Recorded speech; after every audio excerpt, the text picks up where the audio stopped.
Hello everyone, my name is Dana and today in this dialogue I will address the following questions for today's Agora session, and which is focused on the poster from the previous phase, which addressed the different approaches and methodologies that should be implemented in a classroom.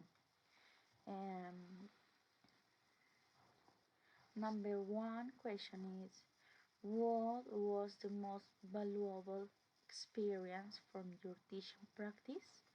Okay, the most valuable experience of a teaching and practicing revolve around applying theory in the real classroom and personal and professional growth and human connection with students at the education community. In this case, learnings allow future teachers to move from theory to action and develop essential skills for their current and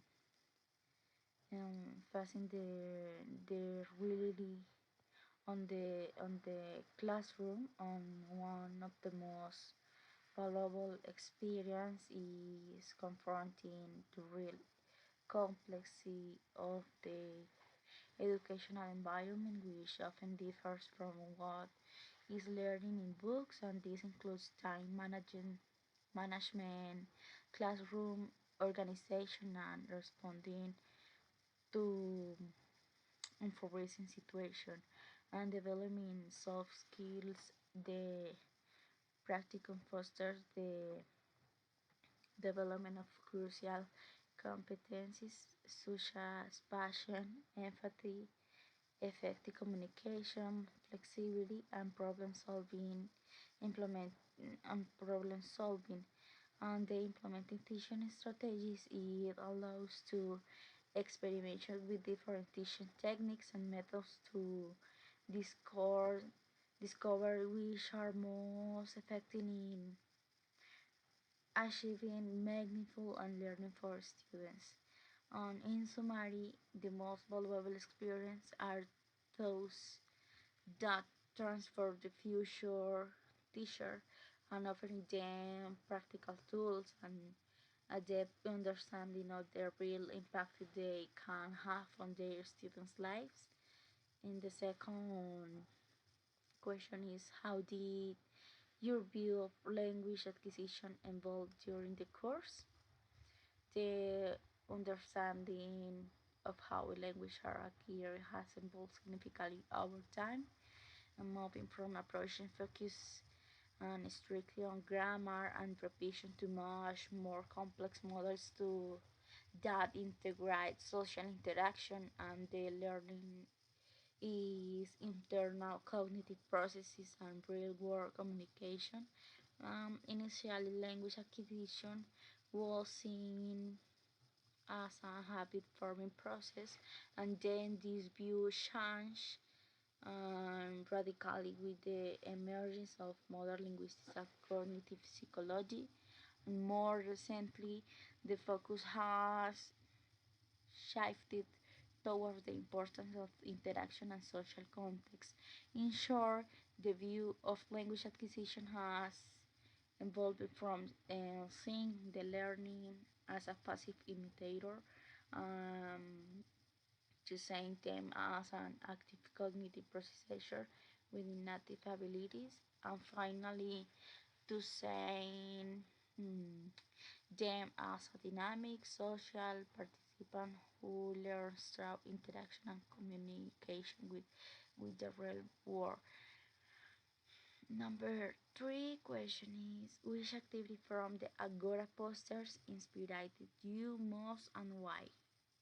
All the posters that participated in the synchronous meeting of the Agora were of vital importance for both learning and regard the chosen approaches and science.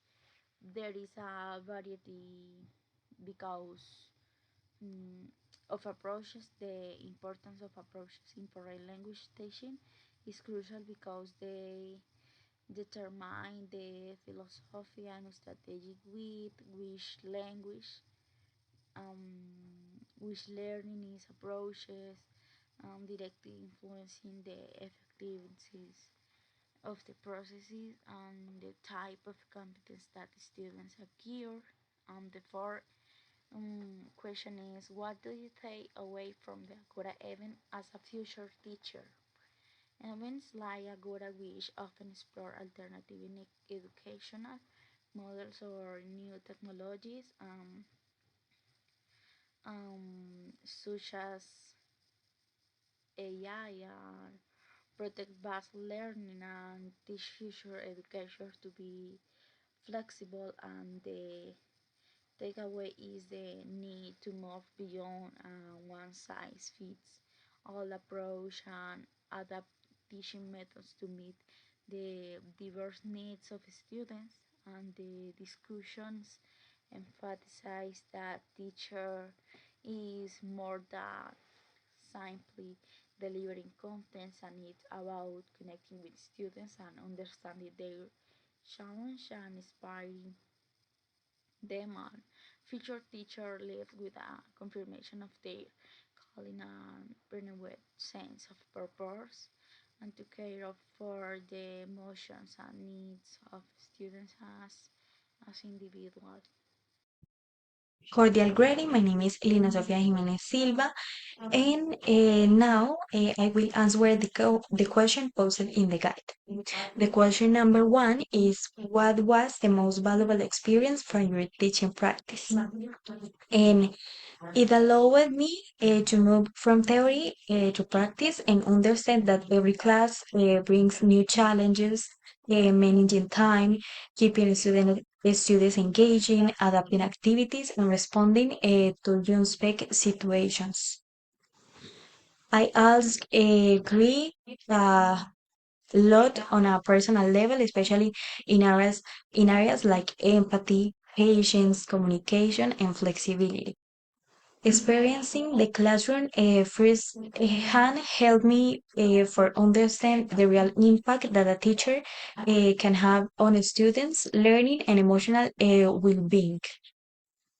The question number two is, who did your view of language acquisition evolve during the course? And at the beginning, I saw language acquisition is mainly as a structured process based in grammar, memorization, and repetition. Throughout the course, however, my perspective changed significantly, and I learned that language learning involves cognitive process, is social interaction, and a meaningful communication. The learn is not a passive imitator, and they actively is construct knowledge throughout exposure, practice, and interaction with the real context. And now I understand language acquisition as a dynamic process in which motivation, environment, and communication play fundamental roles. The question number three is, which Agora poster activity inspired you the most and why?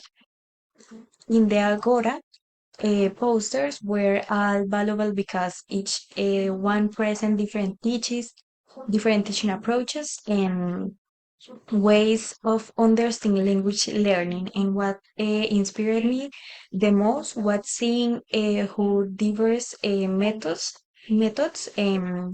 can be and how each approach offer tools to address students' needs more effectively.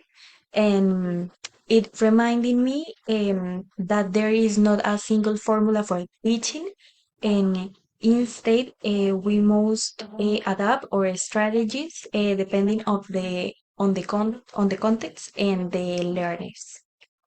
And finally, the question number four is, what do you take away from the Agora event as a future teacher? And from the Agora event, I take away the importance of being flexibility, and open mind me as a future teacher.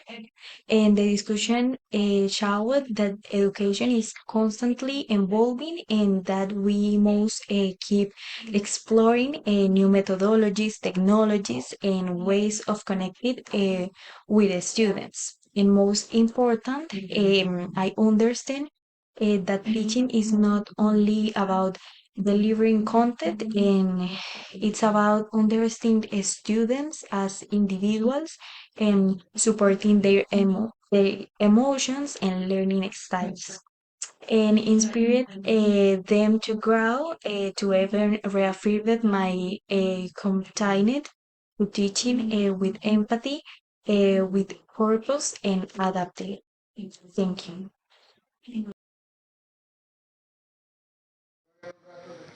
Hi Lina, my contribution to your question consists of a few key points, and your proposal is truly inspiring and touches on a crucial aspect of online education. As a reader and potential educator, and I think you have identified the core of the problem and the disconnect between memorization and the actual use of language. And I love how the proposal evolves over the 5 weeks and moving from a simple word search into creating complex digital stories and presentation is a fantastic didactic prioritization, and it is not just about learning words but about empowering students to play with and experience the language. And the greatest strength, in my opinion, is the focus on peer feedback and contextualization, contextu, sí, contextualization, and these elements transform passive learning into a magnificent and collaborative experience. And by recruiting students to record videos and comment on others' work, and they not only practice English but also develop emotional intelligence and constructive communication skills, and something often neglected in a virtual classroom. In short, I applaud this initiative. It is a brilliant example of how technology, when used and with a clear pedagogical purpose, and can humanize and make the teaching and learning process and more effective. I hope more proposals like yours are implementing in our schools. Okay, in my position, my partner Daniela make an excellent reflection and summary of how the experience in real classroom is transforming, confronting the complexity of the educational environment, developing skills like patience, empathy, and flexibility, and testing teaching strategies are key learning that no book can replicate. I like how you emphasize the the impact on students' lives is a powerful reminder of the purpose of teaching. The evolution you describe is precise and clear, moving from seeing the learner as passive imitator, a dynamic social participant reflects the shift toward more communicative and contextualized approaches. Is interesting how you connect this with the importance of social interaction and the real world. Reading the Agora activity, you highlight the variety of, of approaches and their impact on the effectiveness of learning. I must highlight your insight on flexibility and connecting with the students, understanding their change and inspiring them. Teaching is a vocation that goes beyond content, and that reminder is invaluable for any future teacher. Thank you.